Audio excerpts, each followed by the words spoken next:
یہاں دیکھیے دعاؤں سے بھرا ہوا یہ رکوع ہے، خاص طور پہ آج رات کو پڑھیے گا، دیکھ کے پڑھ لیں، کوئی حرج نہیں، سن لیں، تلاوت چلا لیں، آپ کے پاس فون رکھا ہوا ہے بس اس میں سے کھول لیجئے تو انشاءاللہ فائدہ ہوگا۔ کیا دعائیں ہیں دوزخ کے عذاب سے بچنے کی؟ آئیے مطلب شعور سے مانگتے ہیں۔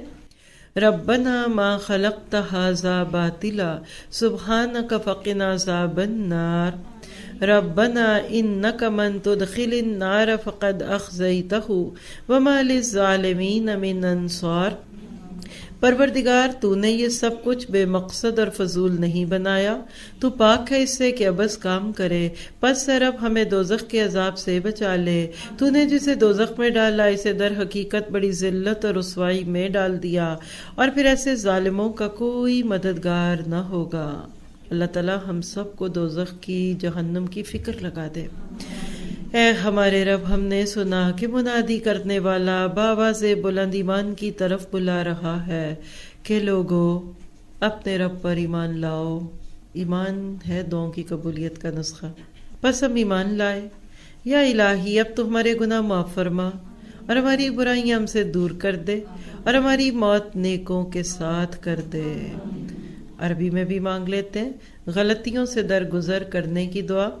ربنا اننا سمعنا منادیا ینادی للایمان ان آمنوا بربکم فآمنا ربنا فاغفر لنا ذنوبنا وکفر عنا سیئاتنا وتوفنا مع الابرار۔ اللہ تعالیٰ ہماری بھی ساری گستاخیاں، ساری کمیاں، سب کچھ معاف کر دے۔ مالک، ہم نے ایک پکارنے والے کو سنا جو ایمان کی طرف بلاتا تھا اور کہتا تھا کہ اپنے رب کو مانو، ہم نے اس کی دعوت قبول کر لی، پس سے ہمارے آقا جو قصور ہم سے ہوئے ہیں ان سے درگزر فرما، جو برائیاں ہم میں ہیں انہیں دور کر دے اور ہمارا خاتمہ نیک لوگوں کے ساتھ کر۔ اے ہمارے پالنے والے معبود، ہمیں وہ دے جس کا وعدہ تو نے ہم سے اپنے رسولوں کی زبانی کیا ہے، اور ہمیں قیامت کے دن رسوا نہ کر، یقیناً تو وعدہ خلافی نہیں کرتا۔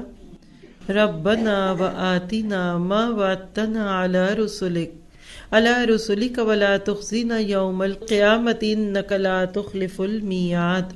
اے رب ہمارے، جو وعدے تو نے اپنے رسولوں کے ذریعے سے کیے ہیں ان کو ہمارے ساتھ پورا کر، اور قیامت کے دن ہمیں رسوائی میں نہ ڈال، بے شک تو اپنے وعدوں کے خلاف کرنے والا نہیں۔ تو یہ ہے قیامت کے دن کی رسوائی سے بچنے کی دعا۔